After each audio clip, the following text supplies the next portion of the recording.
Morning, everyone. Today we are going to talk about this famous Peruvian criminal case that was Rosario Ponce and Ciro Castillo one. This is not a kidnapping crime, but in this story is about a couple that got lost in Canyon of Colca. This happened on April 2011, and this story is about Ciro Castillo and Rosario Ponce.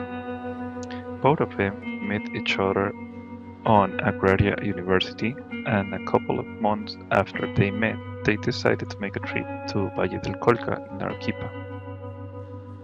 The first day was everything okay, but in April 4, the police received an emergency call from them because they got lost and there was no food left. They was worried about it because they don't have enough survival skills. The day passes, and on April 13, the police found Rosario, but without Ciro. They took her to the closest hospital in order to help her about dehydration and also make her some questions like, where is Ciro? She said that on April 4, they take different paths because it's supposed that in that way they could find help faster. The police continued with the rescue. Meanwhile, the parents offered a reward, 10,000 soles, for the information about Ciro.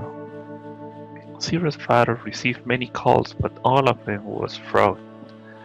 By the other hand, Rosario was taken to an hospital in Lima in order to heal her contusion, and a couple of weeks later, she came back to Valle del Colca in order to help the police to reconstruct how things happened. After 200 days, somebody found Ciro corpse at the bottom of the cliff, and Rosario was ordered to go to court to tell her whole story.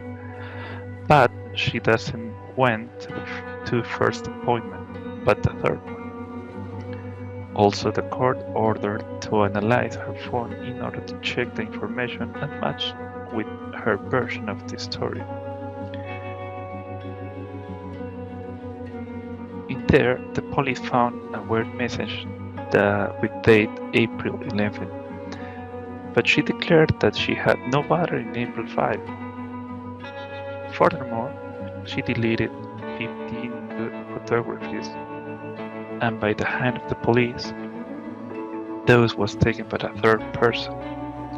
Later was revealed that that person was Rosario's ex-boyfriend, actually her husband.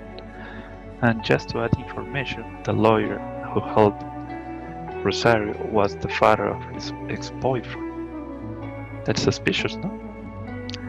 Other evidence that makes controversial this case was the official report, that it described that Ciro fell from approximately 200 to 400 meters deep, and his teeth should be broken.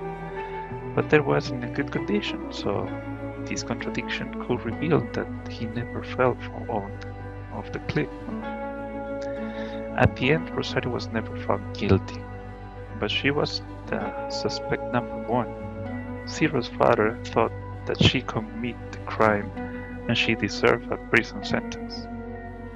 Justice for him is that Rosario spent her life in prison in order to think about the crime that she's supposed to commit. This story would be different if maybe the couple, or at least Ciro, get in touch more frequently with his parents or a guide to avoid to get lost or just to keep in touch. No. Also, Colca is a very dangerous cliff. Maybe they needed more preparation to survive this travel, or just an external battle to save them for any inconvenience. Thanks for